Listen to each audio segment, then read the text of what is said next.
Don't forget to like, subscribe and share the videos. Is Minamata Convention on Mercury. What is this Minamata Convention on Mercury?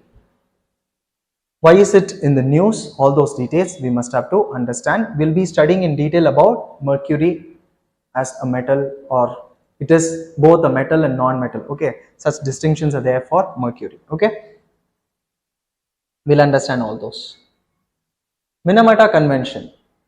6th anniversary of Minamata Convention is being observed this year, and this reminds us of the global efforts to combat the toxic effects of mercury. Okay, so mercury has toxic effects, and that is why to control these toxic effects and also to control the use of mercury, they have this convention, Minamata Convention.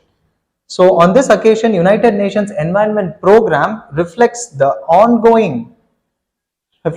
the ongoing campaign. This United Nations Environment Program has a particular initiative, a program which is being run by United Nations Environment Program, and we'll see about the program in the upcoming slides. And this campaign aims to eradicate the use of mercury in small scale gold mining. Okay, so this is the place where maximum of anthropogenic mercury is being used. Okay, so small scale gold mining, we'll see all those details. So this practice, despite its economic significance, which practice are they mentioning here? It is the gold mining. Okay, though gold mining has its economic significance, but it poses severe risk to human health and also environmental health. So they are taking certain steps to avoid such environmental problems and health issues of human beings. Let us understand about the background of Minamata Convention. So this convention is on mercury, and it is a global treaty to protect human health and environment from adverse effects of mercury. So if there is a question like what is Minamata Convention, then this should be our answer, that is to protect human health and environment from adverse effects of mercury. Okay, and also its compounds. Next, it was agreed at the 5th session of Intergovernmental Negotiating Committee in Geneva, Switzerland in the year 2030, but then it came into force in the year 2017. That is the reason why we are celebrating 6th anniversary this year. Okay, 2013 it was established, and 2017 it came into force. Okay, next, controlling the anthropogenic release of mercury throughout its life cycle is the key obligation of this convention. So anthropogenic release of mercury has to be controlled. That is the key objective or obligation of this particular convention. Next, mercury pollution. Okay, so in this convention they are particularly addressing mercury pollution, right? So we have to understand what is mercury pollution and from where mercury is sourced. Okay, what are the sources of mercury, that we need to know. Mercury is naturally occurring material in Earth's crust, yes, but World Health Organization has considered this mercury as one of the top 10 chemicals or group of chemicals of major public health concern. Okay.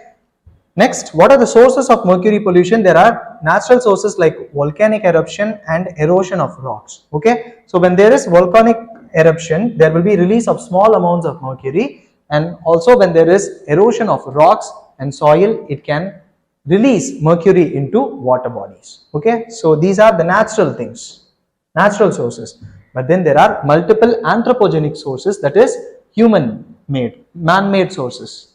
The first thing is artisanal and small scale gold mining, which we saw in the first slide. Okay, so artisanal and small scale gold mining, ASGM, it is the main source of mercury pollution, where mercury is used to extract gold from its ore. Okay, so how is this process done?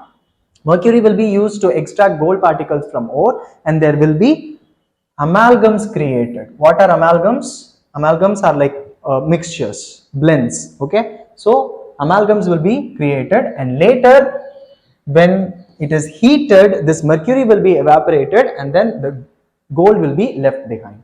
Okay, so this is how they are going to extract gold. And then artisanal gold mining operates operations are responsible for 37% of global mercury pollution. Such facts are important. You can use these in your answer writing also.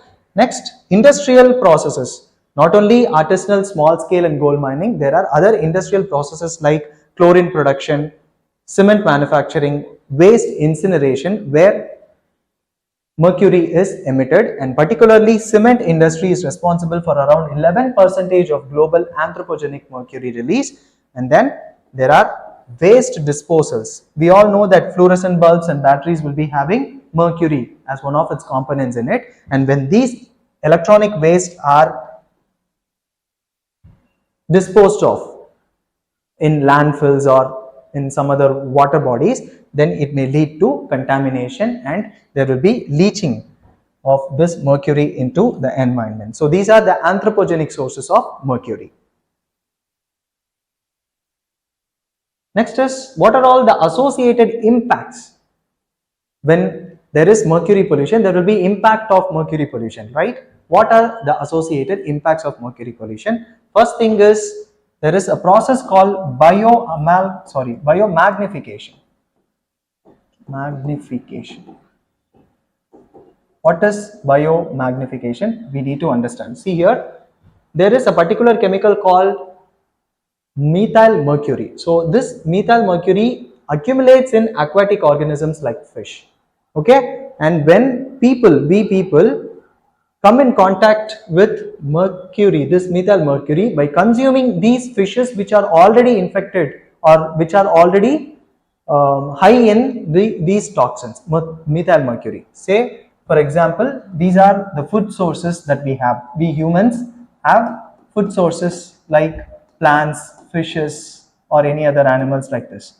And when these plants, fishes and animals are contaminated with toxins already, and when we are going to consume these, humans will be having accumulation of these toxins. Okay, this process is called as biomagnification. Okay, so we come in contact, we people come in contact to these methyl mercury through consumption of fish and shellfish. Okay, next, this compound carries higher risk of Minamata disease. Okay, so what is Minamata disease? It is a disease which is characterized by sensory impairment, tremors and both auditory and visual defects. Okay, both auditory and visual defects will happen, and also there will be tremors experienced, and also sensory impairments may also happen. It is due to exposure to this particular chemical called methyl mercury. Okay, this illness was initially observed in the residents of Minamata Bay. Where is Minamata Bay located? It is in Japan. That is the reason why this disease has been named as Minamata disease. Okay, so the people in this area, I mean in Minamata area, have consumed mercury contaminated fish. Okay, because mercury was already contaminated in water. Industrial waste pollution has occurred. Okay, so this point is important. There are two compounds, that is methyl mercury and ethyl mercury, but they both are not same. They are different. Very significantly, they are different because methyl mercury is linked to health issues. Just we saw here that it is linked to health issues, but then ethyl mercury is utilized as a preservative in certain vaccines and it is not associated with any health concerns. Okay, so this distinction you must have to know. Methyl mercury is a toxin, whereas ethyl mercury is a preservative. This distinction you must have to understand. Such tricky questions may be asked. What are all the applications of mercury? First thing is, they are used in thermometers and barometers. This we might have seen. Okay, everyone might have seen this. Mercury thermometers and mercury barometers. That we are using mercury in these thermometers and barometers because of its high coefficient of thermal expansion and also its easy visibility. We must have to see rise and I mean we have seen, right? There is rise in mercury and then lowering in its, I mean it comes down and goes up. That is easy visibility, and it also has high coefficient of thermal expansion, making it suitable for use in traditional thermometers and barometers. and like we saw in the previous slides, it is used in chemical and mining processes, in gold mining processes, and then in chlorine production process it is used, and then in electronics and electrical switches, okay, mercury wetted switches are used. Okay, it is because mercury is a good conductor of electricity and it also has low resistance, thus it will pave way for reliable electrical connection. So these are the applications of mercury. Moving on, solution to mercury pollution. We must have to address the problem, right? So what are all the solutions that are there? First thing is mercury removing filters. This is under research. These filters are under research, and many companies are investing in this research to design and deploy filters which will filter industrial emissions, wastewater treatment and consumer products. Okay, from all these materials, mercury pollution will be removed, and these filters could selectively capture and absorb mercury particles. That is there. And then there is another important process called phytoremediation. What is phytoremediation? It will use plants to absorb and accumulate mercury from water, soil, or even from atmosphere, from air or any other sediments, and these plants where there is accumulation of mercury will be later disposed of safely. Okay, so it will be harvested and safely disposed of for effective removal of mercury from the environment. So this process is called as phytoremediation. So when a living plant is used for removal of contaminants from air, water, soil through these living plants, that is called as phytoremediation. Okay, what other solutions do we have? Implementing plant gold program. This was the program which we discussed in the first slide, the program which is being initiated or which is being implemented by United Nations Development Program, okay, which is led by United Nations Development Program. So it seeks to eliminate mercury from artisanal gold mining and create safer worker conditions for those artisans, and then it operates under Minamata Convention, that is also there.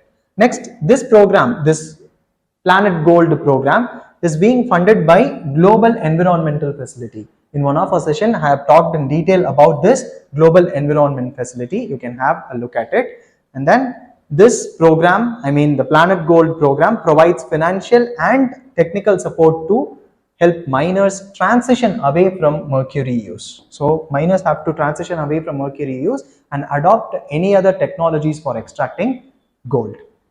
Next, Planet Gold's mercury free processing plant is there in Burkina Faso. Where is Burkina Faso located? It is actually a country in West Africa. Okay, and this serves as a model for transitioning away from mercury. Okay, so all these points are very important from your exam point of view with respect to mercury pollution, Minamata Convention, and other details are there. Okay.